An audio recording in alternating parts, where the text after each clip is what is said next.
Murder. Webster's dictionary defines murder as the unlawful killing of a human by another, especially with premeditated malice.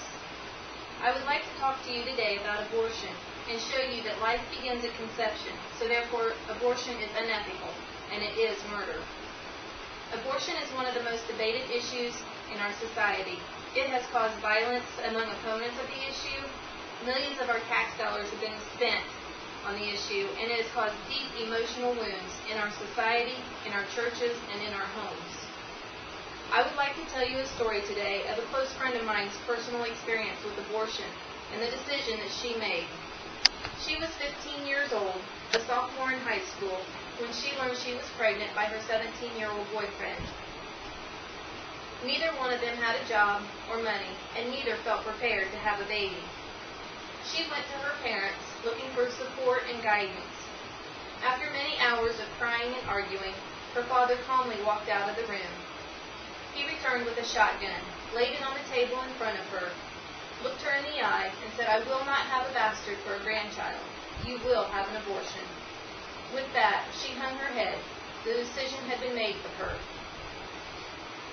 Today I'm going to discuss with you solid medical facts that show life does begin at conception, tell you who has abortions, and why women feel compelled to have them, and show you the social and personal impact it has on our society.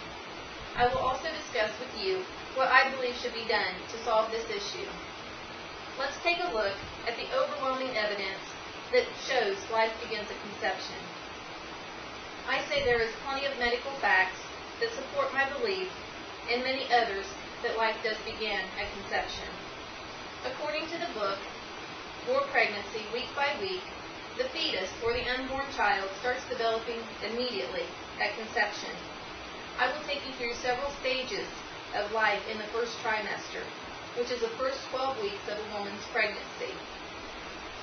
When the egg is fertilized, the sex, eye color, hair color, facial features, and other characteristics are determined. Basically, it has its own DNA. A unique individual, unlike no other person on this earth. And the American Journal of OB/GYN says that the fetal heartbeat can be detected at 5 weeks. Also, in the 5th week of life, the baby has its own circulatory system functioning, with his own blood, and not the blood of his mother's. And at 8 weeks of age, the baby has fingers and toes, wrists and elbows and ankles, and the heart beats at 150 beats per minute. When the baby is 9 weeks old, she is moving around on her own in the mother's womb. And by 12 weeks, the baby has fingernails and toenails, and the brain is producing brain cells at 250,000 per minute. I believe that all of these proven medical facts say without question a life, a unique human being, is growing and thriving inside the mother's womb. Yes, the baby does need the mother for protection, nutrition, care, and support.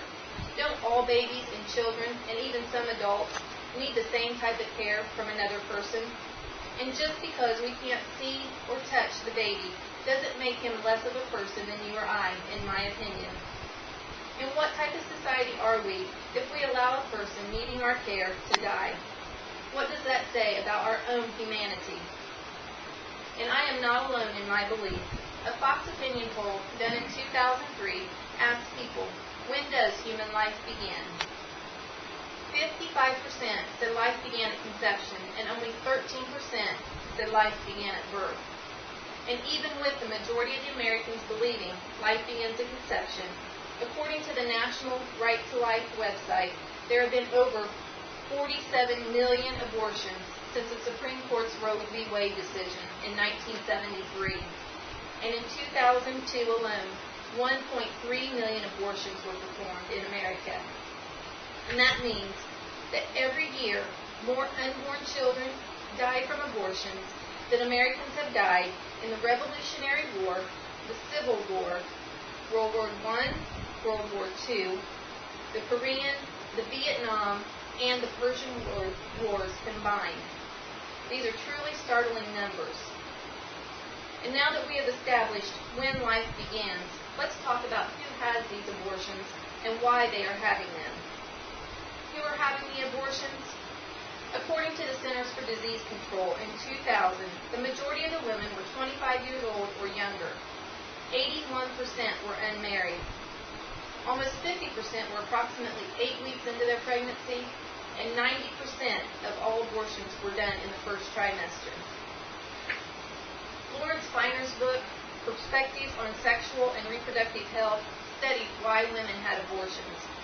93% of them stated social reasons, as they weren't ready for the responsibility, they thought they couldn't afford the baby, or they didn't want to be a single mother. And only 7% gave hard cases, such as the mother's health, fear the baby would have health problems, and only half of 1% listed rape as a reason they had an abortion. Now I would like to talk to you about the social and personal impact abortion has on our society. The nation's divided issue on abortion has led some to commit horrible acts on others. There have been abortion doctors and their staffs physically assaulted and even killed. Millions of our tax dollars have been spent trying to change our laws on abortion or to protect the laws that have already been established. But even more devastating effects have been felt personally. Women who have had abortions can suffer from depression for as long as a lifetime. The abortion can cause great conflict between the woman and her family, and future relationships she may have can adversely be affected by the abortion.